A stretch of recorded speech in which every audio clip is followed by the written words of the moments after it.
Juan Kapitulo 6, versikulo 35. Si Jesus miingon kanila, "Ako mao ang pan nga naghatag sa kinabuhi. Ang muari kanako dili nagayod gutomon, ug ang mutuo kanako dili nagayod uhawon." Ang mga puno Pan sa kinabuhi. maglikon unta sa mong pagtuo ug gagaka kami sa pagtuman sa imong mahal nga kasuguan.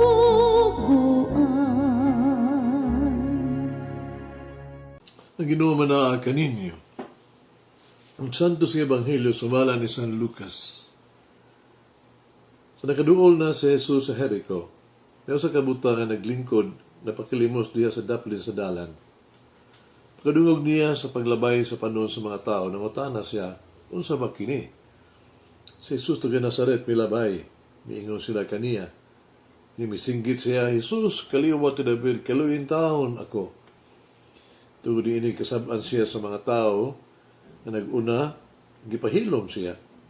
Apan may kusuhinoon siya pagsinggit, "Kaliwa ti David, kaluin taon ako." Busa mihunong si Jesus, misugo nga ang buta dadon ngadto kaniya.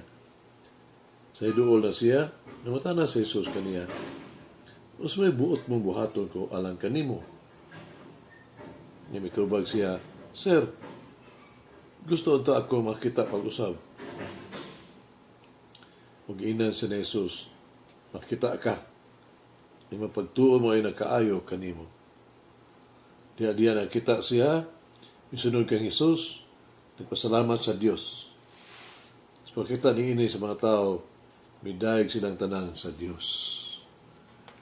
Ang Ebanghelyo sa Ginoo. Pasalamati ang Ginoo kay siya maayo, ang iyang gugma mulungtad hangtod sa kahangturan.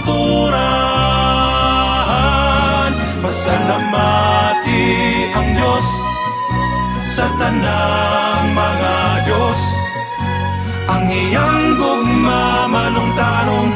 Pasalamati ang Ginoo sa mga Ginoo, ang iyang gugma balungtaron.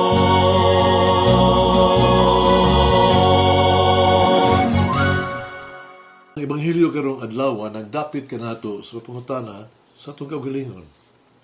Unsa man ang gusto natong itubag kang Hesus, konsultihan usab kita niya, unsa ang gusto nimo nga buhaton ko kanimo? Unsa man ang imong tubag? Ang butang nga makilimos mitubag biya, "Ginoo, palihog, tuguti ako nga makakita." Makilimos sa physical, buta, apan sa spiritual, dili. Nakita niya sa iyang kinabuhi ang iyang panginahanglan kang Hesus. Iyan nakita diha kang Hesus ang iyang bugtong mangluluwas, ang iyang bugtong paglaom sa iyang kinabuhi. Sa iyang pagsinggit, "Jesus, anak ni David, kaluoying taon ako," iyang giila nga si Jesus na mao ang gisaad ni Mesiyas. Ang dinihugan ang nagdala sa kaluwasan sa iyang katawhan. Gidawat niya, kinahanglan niya ang kaluwasan. Kung kaluwasan, nagikan lamang kang Jesus. Busa ang buta ng makilimos, adunay espirituhan ng pananaw. Yan nakita si Jesus ingon nga magluluwas. Siya adunay pagtuo kang Jesus, iyang gidawat si Jesus tiyod iyang Ginoo. Samtang mga Hudiyo na nakita sa physical, mga buta nga sa spiritual. Wala nila ilaha si Jesus igong mong Ginoo og maluluwas. Kaya nilang gisalikoy ang iya mga pagtulunan. Kaya sila ang gisupak ang iya mga liho. Sila dayag ang nangutana sa iyang pamaagi. I-question nila iyang pamaagi. na may usab kita nga buta. Kita mahimong usab sa buta. At ang pagkabuta, mahimong ikatandi sa mga tao nga nagbabanlong kaniya, nagsulti kaniya sa paghilom. Usay ang pagkahilom, kita mapakahilom kung ang usa ka tawo nga minahal ug duol sa to kasing-kasing nagbuhat og butang na supat sa unsa angay niyang buhaton, moral ug legal.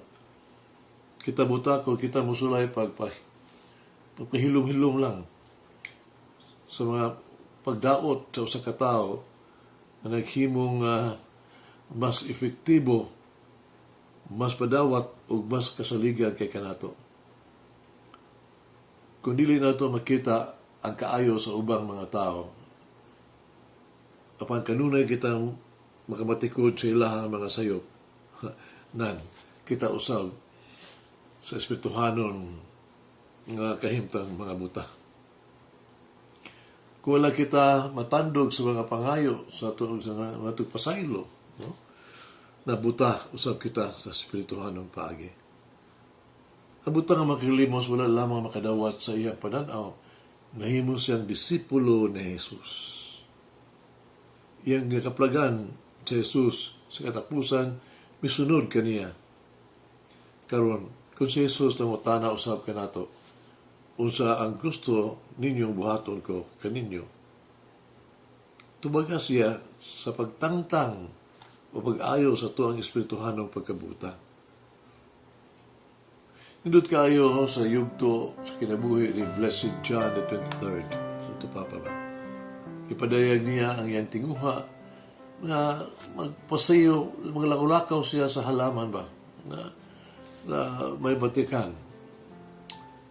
Sa panahon siyang pagkasuroy-suroy, ginidan ang mga trabador pagpakita, no? Dili magpaduol kaniya. Pagkabalon sa ito Papa sa sitwasyon, ang buutan ng ito Papa, uban sa iyahang gitawag to humor, no? Ang utana siya sa mga opisyal sa Batikan. Ngano man di ay dili ba ko ang tahuron? Am I not respectable enough? May suon, unsa man ang imong huna-huna o gusto ni Jesus na atong buhaton alang sa tuang minahal. Gusa o kanus aman nimo kini buhaton alang kanila. Pag-ampo kita, akong minahal nga Ginoong Jesus, among maamumahon nga Dios o mahigugmaong agalon. Nahibalo ako nga mas daghan pa ang akong mahimo alang kanimo. Makatanyag pa ko. Karon daw mo pusanon kung ipasalig sa ako ang kagalingon nga mas mailhan ka, mas higugmaon ka, mas matiludanon nga walagad ako kanimo. Ako mahimong imong saksi, ako mahimong imong trabahante. Karon adlaw mo pusanon kung misaad sa akong kagalingon, mahimong mas takos kanimo, magmatinahuron, magmaunungon kanimo. Amen. Mama Mary, lead me to always go to the Lord in my need, trusting that He will hear the cry of the poor. Umalangin ang Diyos magagahom sa tanan, Amahan, Anak, Espiritu Santo. Amen. May the Lord of the Divine Mercy bless us all, heal us from all diseases and suffering. Ayun unta niya kita, tanang mga sakit na sa lawas o sa kalag, body and soul. In the name of the Father, the Son, and of the Holy Spirit. Jesus, I trust in you. Amen. Whoever eats the bread of life will never hunger, says the Lord. Kay galaan inyong nabati ang pagpaambit ug hamubong pamalandong sa pulong sa Dios pinaagi sa tulumanon, pan sa kinabuhi. Nga gidumala ni Monsignor Daddy Silva. Hangtod na usab sa sunod higayon, daghang salamat. The bread of life.